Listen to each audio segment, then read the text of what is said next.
अगर आपको लगता है कि RSI एक ऑसिलेटर है जिससे आप बाइंग और सेलिंग का पता लगा सकते हैं, तो आई थिंक आप उसको गलत तरीके से यूज़ कर रहे हो। Welcome back to my channel the Share Shiksha. तो यहाँ पे ना कुछ मिथ्स हैं मार्केट में RSI को लेके। हालांकि मैंने इसका कोर्स बनाया है, बट मुझे लगा कि आपको एक ब्रीफ में ओवरव्यू देना चाहिए कि मैं किस बारे में बात यहाँ पे करने वाली हूँ और उस कोर्स में क्या डिटेल में बात होने वाली है। So that's why I am making this video and इससे काफ़ी सारी चीज़ें आई होप आपको क्लियर भी हों। तो RSI ज़्यादातर ट्रेडर यूज़ गलत करते हैं, क्योंकि RSI सिर्फ overbought and oversold indicator नहीं है। अगर इसे सही तरीके से यूज़ किया जाए तो उसके मुझे लगता है trend momentum and high probability entry समझने में काफ़ी ज़्यादा मदद मिल सकती है।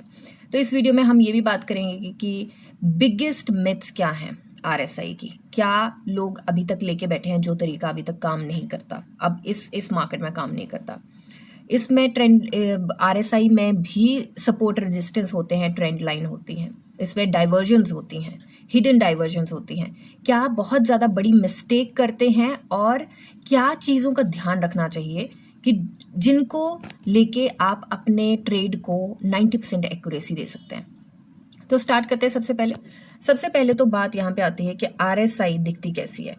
ये जो है हमारा ऊपर, ये हमारा चार्ट का एरिया होता है, ठीक है। ये हमारा RSI का एरिया होता है, जो कि मैंने अभी बहुत बड़ा कर दिया है, ठीक है।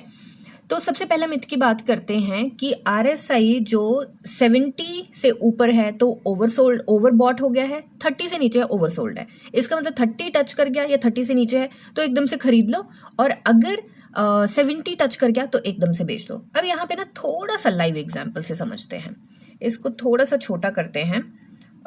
ओके, थोड़ा सा छोटा करते हैं। अभी यहाँ पे SJVN का स्टॉक खोला है मैंने, एंड और भी स्टॉक हम ट्राई कर लेंगे। यहाँ पे अगर हम देखें तो हमें यहाँ पे रैली मिली, यहाँ पे देखते हैं तो हमारी RSI कहीं ना कहीं यहाँ पे चलेंगे। तो ये जो है मैं यहाँ पे ऑलरेडी लेके चली हूँ, मैंने सेटिंग जो है वो ये 70 की है, ये 30 की है। तो यहाँ पे अगर हम देखें, इस एरिया में देखें तो बहुत बार ये 70 के ऊपर रहा है, और 70 के ऊपर का एरिया अगर हम बात करें, यहाँ पे 70 के ऊपर था, रैली मिली, थोड़ा सा करेक्ट हुआ, उसके बाद हमें बहुत अच्छा मूव मिला, इसके बाद हमें यहाँ पे बहुत अच्छा मूव मिला।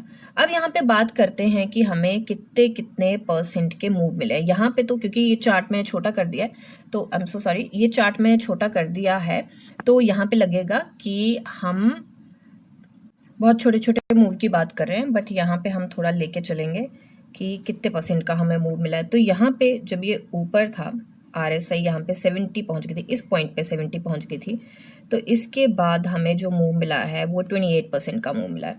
अब RSI को और देख लेते हैं हम, कब 70 से ऊपर रही है। तो इस पॉइंट पे 70 से ऊपर जा चुकी थी, इस पॉइंट पे, राइट, इस पॉइंट पे, इनफैक्ट इसके पहले ही जा चुकी थी, बट हम यहीं से लेते हैं। तो इसके बाद जो हमें मूव मिला है वो मिला है हमें लगभग 69-70% के आसपास का, 60% लेके चलते हैं। तो ये मूव तो फिर हमें कभी भी नहीं मिलते अगर हम यही लेके चलेंगे कि 70 पे ओवरसोल्ड है, ओवरबॉट है, सॉरी। तो मतलब 70 टच कर गया RSI तो हमने बेचना है, तो ये मूव हमें कभी नहीं मिलते। अब यहाँ पे एक और स्टॉक लेके चलते हैं। फॉर एग्जाम्पल हम लेके चलते हैं BDL, गवर्नमेंट का स्टॉक है, यही आया मेरे दिमाग में अभी, तो यही लेके चल लेते हैं हम अभी। So okay, alright, RSI is here. थोड़ा सा छोटा करते हैं इसको। अब यहाँ पे अगेन 70 पे है, 70 टच कर गया। यहाँ पे देखते हैं हम कब 70 टच किया है और कब यहाँ से ऊपर जा रहा है। तो इस पॉइंट पे 70 टच कर गया था, राइट, इस पॉइंट पे, इस कैंडल पे 70 टच कर गया। 70 से ऊपर अगर हम मूव की बात करें, 33% का मूव मिला है, राइट। और देखते हैं हम कहाँ पे किया है इसने 70 टच, तो यहाँ पे देखते हैं। This is a perfect example कि ये क्यों नहीं काम करता। यहाँ पे इस पॉइंट पे 70 टच किया था, इस पॉइंट के बाद ये काफ़ी ऊपर रहा है और ऊपर ही रहा है, इस पॉइंट तक ये ऊपर रहा है, 58% का मूव मिला है। इस पॉइंट को अगर आप देखेंगे, इस पॉइंट को देखेंगे, यहाँ पे 70 से ऊपर है, यहाँ पे 70 से ऊपर है, और ये मैं सिर्फ 2 स्टॉक के एग्जाम्पल लेके चली हूँ। तो यहाँ से हमें क्लियर हो जाता है कि ये नहीं काम करता। मैं जो RSI की सेटिंग लेके चलती हूँ वो मैं लेके चलती हूँ, यहाँ पे सेटिंग आपको कुछ बता देती हूँ। यहाँ पे मैं रखती हूँ हमेशा 80, एंड यहाँ पे 60 रहता है, और यहाँ की सेटिंग जो रहती है वो मेरी 40 की सेटिंग रहती है। आई एम नॉट सेइंग कि ये बिल्कुल परफेक्ट है, मैं इतना बोलूँगी कि यहाँ पे अगर देखें तो 70 और 40 के इतना कुछ फ़र्क नहीं पड़ा है और उसके बाद भी ये ऊपर रहा है। Now what is the main thing, that is कि ओवर सोल्ड वाला कुछ नहीं होता है, उसके ऊपर भी हक करके चल सकता है। अब आपको किन सारी चीज़ों का ध्यान रखना है? सबसे पहले तो यहाँ पे RSI जो है वो एक्चुअल में प्राइस को मेजर नहीं करती है, वो प्राइस नहीं है, वो मोमेंटम है मेजर करने का कि प्राइस में कितनी स्ट्रेंथ है। तो वो प्राइस को मेजर नहीं करती, यानी स्टॉक ऊपर जा रहा है या नीचे जा रहा है, उससे ज़्यादा इंपॉर्टेंट ये है कि उसकी स्पीड और स्ट्रेंथ कितनी है। ये रीज़न है कि कई बार प्राइस ऊपर जा रहा होता है लेकिन RSI पहले ही वीकनेस दिखाना शुरू कर देती है, तो उसका मतलब है कि उसमें स्ट्रेंथ नहीं है। अब एक बिगेस्ट मिथ की हम बात कर चुके हैं, अगर ट्रेंड स्ट्रांग है, ये 70 और 30 की बात करें तो RSI 70 से ऊपर बहुत टाइम तक रह सकती है, और अगर स्टॉक नीचे जा रहा है और उस बेरिश ट्रेंड की स्ट्रेंथ ज़्यादा स्ट्रांग है तो स्टॉक 30 से नीचे 40 से नीचे रह सकता है। और यहाँ पे अगर हम चेक करें तो हमारा ये 30 से नीचे और 40 से नीचे बहुत बार यहाँ पे हमें देखने को मिला, यहाँ पे देखने को मिला, यहाँ पे देखने को मिला है। और थोड़ा पीछे चलते हैं हम, और हमें कहाँ, यहाँ पे इस एरिया में, look at this area, look at this area, यहाँ पे हमें कितनी बार देखने को मिला है। तो ये ज़रूरी नहीं है, ये रह सकता है, ये सिर्फ स्ट्रेंथ को दिखाता है। दूसरा, अब RSI कहाँ पे काम नहीं करती? RSI साइडवेज मार्केट में बहुत ज़्यादा काम नहीं करती है। बुल मार्केट में 70 से ऊपर रह सकती है एंड इसका मतलब ये नहीं है कि बेचना है। बियर मार्केट में 30 से नीचे रह सकती है, 40 से नीचे रह सकती है, इसका मतलब ये नहीं है बेचना। साइडवेज मार्केट में यहीं पर 30-70 वाला कॉन्सेप्ट सबसे अच्छा काम करता है, ठीक है, यहीं पे लगाना है वो कॉन्सेप्ट और कहीं नहीं लगाना है। अब RSI में रेंज होती है जो कि शिफ्ट करती है। अगर जो मेरे व्यूअर्स हैं उनको पता होगा कि मैं RSI बहुत ज़्यादा यूज़ करती हूँ, ऑलमोस्ट मैं हर एक स्टॉक में RSI लेके चलती ही चलती हूँ। उस पर डाइवर्जेंस होती है, पोलैरिटी चेंज होता है, देन उसमें सपोर्ट होता है, रेजिस्टेंस होती है। तो अब कर लेते हैं इसको थोड़ा सा बड़ा, क्योंकि हमने RSI के बारे में ही पढ़ना है, ठीक है। तो अब करते हैं हम बात की यहाँ पे रेंज शिफ्ट क्या होता है। अब रेंज शिफ्ट क्या होता है, 40 to 80 बुल रन माना जाता है। बट अगर आप सिर्फ RSI को लेके चलेंगे कि 40 to 80 में बुल रन मिल जाएगा, तो वो ज़रूरी नहीं है कि ऐसा मिलेगा, राइट। इस चीज़ का ध्यान रखना है। थोड़ा सा मैं स्टॉक को दिखा के आपको बताती हूँ। ओके, तो यहाँ पे अगर हम देखें तो यहाँ पे थोड़ा सा इस पॉइंट को देखते हैं, हम इस पॉइंट को देखते हैं, इस एरिया को देखेंगे। यहाँ पे थोड़ा सा हमें दिख रहा है कि थोड़ा सा नीचे जा रहा है, राइट। बट RSI जो हमारी है वो तो इसी रेंज में है, हमारी 40 एंड 60 के बीच में है। तो ये 40 एंड 60 के बीच में जो मेरी स्ट्रेटेजी काम करती है उसके अकॉर्डिंग 40 और 60 के बीच में जब होता है तो साइडवेज मार्केट यूजली रहती है। तभी मैं बोलती हूँ, बहुत बार मैंने स्टॉक्स में बात करी है कि RSI शिफ्ट कर रही है, अपने 40s से 60s में शिफ्ट कर रही है। इसका मतलब है RSI की कंफर्मेशन हमें मिल रही है कि ये जो यहाँ पे अप ट्रेंड आ रहा है ये काफ़ी ज़्यादा स्ट्रांग है। और अगर बेरिश में भी जाएगा तो भी अगर RSI 60 को ब्रेक करके नीचे जाती है तो बेरिश ट्रेंड हमारा स्ट्रांग माना जाएगा। अब यहाँ पे बात आती है डाइवर्जेंस की। वीडियो बहुत ज़्यादा लंबी हो जाएगी तो मैं डाइवर्जेंस के बारे में और हिडन डाइवर्जेंस के बारे में इस वीडियो में नहीं बात करूंगी, मैं नेक्स्ट वीडियो में बात करूंगी इसके बारे में, क्योंकि एक साथ मैं सारा कुछ बता दूंगी तो बहुत ज़्यादा कन्फ्यूजन भी हो जाएगा। क्योंकि हमें बहुत सारे ऐसे लोग भी हैं जिनको बेसिक से सीखना है। हो सकता है कि आप जो कुछ व्यूअर्स आप में से जिनको इन सब के बारे में पता हो, बट कुछ ऐसे भी होंगे जिनको नहीं पता होगा, एंड मेरा मेन मोटिव ऑनेस्टली उनको सिखाने का है। तो सिंपल से सिंपल लैंग्वेज में नेक्स्ट वीडियो में हम डाइवर्जन एंड हिडन डाइवर्जन के बारे में बात करेंगे। अभी हम बात करेंगे इसके RSI के सपोर्ट एंड रेजिस्टेंस क्या होता है। जैसे प्राइस के सपोर्ट एंड रेजिस्टेंस होते हैं वैसे RSI के भी होते हैं, और ट्रेंड लाइन क्या होती है, ठीक है। ट्रेंड लाइन यूजुअली सबको पता ही होगा, अगर नहीं पता है तो मैं आपको बता देती हूँ। ट्रेंड लाइन क्या होती है, जैसे यहाँ पे आपके पॉइंट्स मिल रहे हैं, कुछ यहाँ पे आपके पॉइंट्स मिल रहे हैं, राइट। तो ये आपकी एक ट्रेंड लाइन बन गई। यहाँ पे 3 पॉइंट मिलने ज़रूरी होते हैं। तो यहाँ पे हमारे ऑलमोस्ट 3 पॉइंट मिल रहे हैं। ज़रूरी नहीं है वो आपके एक साथ मिल जाए, हो सकता है थोड़ा टाइम भी लगे उस चीज़ को होने में। तो यहाँ पे आपके 3 पॉइंट मिल गए, और वो 3 पॉइंट कौन कौन से हैं? 3 पॉइंट हैं हमारे, एक ये पॉइंट है, एक ये पॉइंट है, ये ऑलमोस्ट पॉइंट है, और ये फुल फ्लेज पॉइंट है। तो ये हमारी ट्रेंड लाइन है। अब ट्रेंड लाइन क्या होता है, ब्रेक हुआ तो हुआ। अब यही ट्रेंड लाइन हमें क्या करनी है, हम थोड़ा सा इसको ऊपर कर लेते हैं, ओके, थोड़ा सा ऊपर कर लेते हैं। अब यही ट्रेंड लाइन हमने यहाँ पे भी देखनी है, और यही ट्रेंड लाइन हमें यहाँ पे भी ऑलमोस्ट मिलेगी अगर हमें कोई बीच में डाइवर्जेंस नहीं मिली होंगी तो यही ट्रेंड लाइन हमें ऑलमोस्ट यहाँ पे मिल रही है। और यही ट्रेंड लाइन अगर ब्रेक हुई, जरूरी नहीं है कि जैसे प्राइस की ट्रेंड लाइन बन रही है बिल्कुल एग्जैक्टली सेम बनेगी, बट ऐसा हो सकता है कि कई बार आपको वो भी देखने को मिले। अब सपोर्ट एंड रेजिस्टेंस की बात करते हैं। सपोर्ट एंड रेजिस्टेंस किस तरीके से काम करता है। अब यहाँ पे हमारे पास परफेक्ट एग्जाम्पल है उसका, और परफेक्ट एग्जाम्पल क्या है हमारे पास एग्जाम्पल है यहाँ पे ये एरिया जो है हमारा, आई एम सो सॉरी, ये वाला एरिया जो है हमारा, ये हमारा परफेक्ट एग्जाम्पल है। RSI मैं यूजुअली अपने स्टॉक्स में बात करती हूँ, इनफैक्ट जब मैंने इस स्टॉक पे भी वीडियो बनाई है तो भी मैंने बात करी है कि RSI यहाँ पे 60 से ऊपर जाने की कोशिश करी है बट सस्टेन नहीं कर पा रही है, और जब तक RSI 60 से ऊपर सस्टेन नहीं करेगी तब तक ये अपने चैनल को ब्रेक करके नहीं जाएगा और हमें कंफर्मेशन नहीं मिलेगी। अब यहाँ पे ये चीज आपको पता चल गई कि इसके भी सपोर्ट एंड रेजिस्टेंस होते हैं यहाँ पे, क्योंकि हमें 60 के पास रेजिस्टेंस है। अब सपोर्ट की बात करते हैं, बहुत बार हमें शायद यहाँ पे मिल जाएगा, इसमें मुझे कुछ प्रोमिनेंट तरीके से नहीं दिख रहा है, हम एक लेके चलते हैं, लेट्स सी IOC लेके चलते हैं। ओके, सो IOC में देखते हैं हमें सपोर्ट एंड रेजिस्टेंस कुछ देखने को मिलता है या नहीं मिलता है। अब यहाँ पे ओके थोड़ा सा इसको स्ट्रेच करते हैं, इस पे भी 60 का ही है। अब यहाँ पे एक छोटू सा हमें एग्जाम्पल मिला है, और वो छोटू सा एग्जाम्पल है ये वाला एग्जाम्पल, क्योंकि इस एरिया में पहले हमें सपोर्ट रेजिस्टेंस मिला था तो इस एरिया का सपोर्ट लेके इसने पुल बैक लिया है, और इस एरिया में भी देख सकते हैं कि हमें थोड़ा सा रेजिस्टेंस देखने को मिला है। थोड़ा सा और पीछे चलते हैं, क्या पता हमें कुछ मिल जाए। ओके, तो थोड़ा सा और पीछे चलते हैं। ओके ऑलराइट, ये भी छोटा सा एग्जांपल हमें देखने को मिला है। इस एरिया में हमें रेजिस्टेंस देखने को मिला है और इसी एरिया पे थोड़ा सा सपोर्ट बना है, पुल बैक हुआ है। यहाँ पे भी support and pull back, resistance and everything सारा कुछ देखने को मिला है। तो ये भी मैं बहुत बार बोलती हूँ कि RSI को यहाँ पे रेजिस्टेंस आ रही है तो ध्यान रखिएगा इस चीज का, और मैंने जो मेरे व्यूअर्स हैं, रेगुलर व्यूअर्स हैं, उनको पता है कि मैं इस बारे में बात करती हूँ। तो ये सपोर्ट एंड रेजिस्टेंस RSI की भी देखने जरूरी है। अब यहाँ पे बात करेंगे कि RSI कब काम नहीं करता।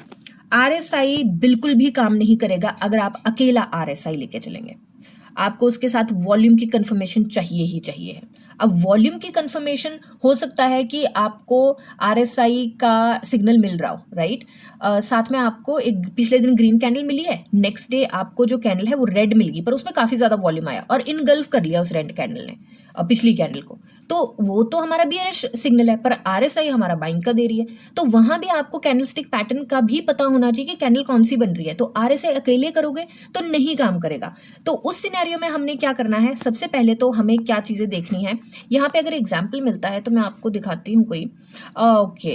ओके, सो यहाँ पे इस पॉइंट को देखिए, इस पॉइंट पे हमारी RSI ऊपर है, हालांकि हमें सिग्नल कुछ ऐसा बाइंग का नहीं मिल रहा है, बट मैं सिनेरियो बता रही हूँ आपको सिर्फ कि ऐसा सिनेरियो, जस्ट अ सेकेंड इसको कर लेते हैं हम थोड़ा सा जूम, कि ऐसा सिनेरियो हमें मिल सकता है जो कि बिरिश सिग्नल है। अब बिरिश सिग्नल की बात करें, एक ये सिनेरियो भी हमें मिल रहा है, एक ये सिनेरियो भी हमें मिल रहा है। ये जो हमारा सिनेरियो इसमें ऑलमोस्ट इनगल्फ नहीं किया है बट डाउन मूव काफी स्ट्रॉन्ग दिया, इसका मतलब पता चल गया थोड़ा सा डाउन मूव आ सकता है। हालांकि उसके बाद इसने इनगल्फ करके और पिछली दोनों कैंडल्स को यहाँ पे कैंडलस्टिक पैटर्न से ही मुझे पता चल रहा है कि ये जो 3 कैंडल्स हैं, इन 3 कैंडल्स ने, इस वाली कैंडल ने, ग्रीन कैंडल ने पिछली 2 कैंडल्स को ऑलमोस्ट इनगल्फ कर लिया, तो इसका मतलब था थोड़ा ऊपर जा सकता है। हालांकि RSI जो है हमारी यहाँ पे काफी क्रूशियल स्टेज पे है, बट फिर भी यहाँ पे हमें मूव मिल रहे हैं। तो आई होप आपको समझ आ रहा होगा। तो यहाँ पे किन चीजों का ध्यान रखना है, प्राइस एक्शन का ध्यान रखना है, वॉल्यूम का ध्यान रखना है, मूविंग एवरेज कहाँ पे है। अब मूविंग एवरेज आप कैसे पता लगाओगे, मूविंग एवरेज के भी बहुत सारे तरीके होते हैं, बट मेरा फेवरेट तरीका है 20 days moving 20 days simple moving average लेके चलती मैं, और वो मेरे को बॉलिंजर बैंड से बहुत स्ट्रांगली पता चलता है। ये जो सेंटर वाली लाइन होती है 20 डेज सिंपल मूविंग एवरेज होती है। अगर आपको इसको चेंज करना है, आप यहाँ पे जाके सेटिंग में जाके उसकी सारी जो इनपुट्स हैं वो आप यहाँ पे चेंज कर सकते हो। यहाँ पे 20 है, तो आप अगर चेंज करना चाहो इसको, आप फॉर एग्जाम्पल 30 करना चाहो तो आप 30 भी कर सकते हो। देखिए यहाँ पे चेंज हो गया, तो लास्ट 30 कैंडल्स को एनालाइज करेगा, राइट। तो ये देखना है, बॉलिंजर बैंड बहुत ज्यादा हेल्पफुल है, और बॉलिंजर बैंड की वीडियो मैं ऑलरेडी बना चुकी हूँ। उसमें सारा कुछ डिटेल में बताया है कि किस तरीके से काम करता है, और बॉलिंजर बैंड और RSI मिला दे, मैं इसके ऊपर स्ट्रेटेजी की वीडियो भी बना दूंगी, कैसे आपके स्टॉक्स में मतलब ऑनेस्टली अगर पैसे कमाने तो 90% की एक्यूरेसी आ सकती है अगर सारी चीज़ों का ध्यान रख के चलेंगे। तो मल्टीपल कंफर्मेशन लेना बहुत ज़्यादा ज़रूरी है। अब यहाँ पे जो गलतियां करते हैं, अगेन आरएसआई सबसे पहले अकेले यूज करना, ये सबसे बड़ी गलती है।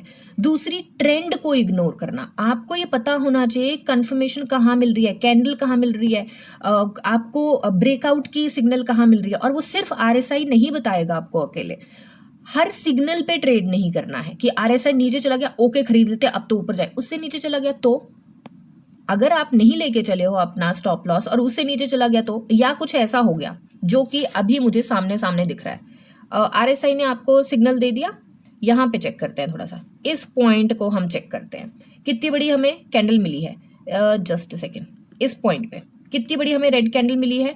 तो यहाँ पे अगर मैं आरएसआई देखूं तो आरएसआई ने मुझे पिछले दिन दिया था काफी अच्छा सिग्नल और आरएसआई मेरी थी लगभग 60 के पास, तो उसने तो मुझे सिग्नल दे दिया कि खरीद लो। यहाँ पे कंफर्मेशन कैंडल कहाँ है, न्यूज कहाँ है, न्यूज के ऊपर ध्यान दिया, कंफर्मेशन कैंडल देखी, आपके बाकी सारी वॉल्यूम चलो आ गया, बट नेक्स्ट डे कितना ज्यादा वॉल्यूम आया। तो मल्टीपल कंफर्मेशन हमें चाहिए है, बहुत ज्यादा जरूरी है। ट्रेंड को भी इग्नोर नहीं करना है।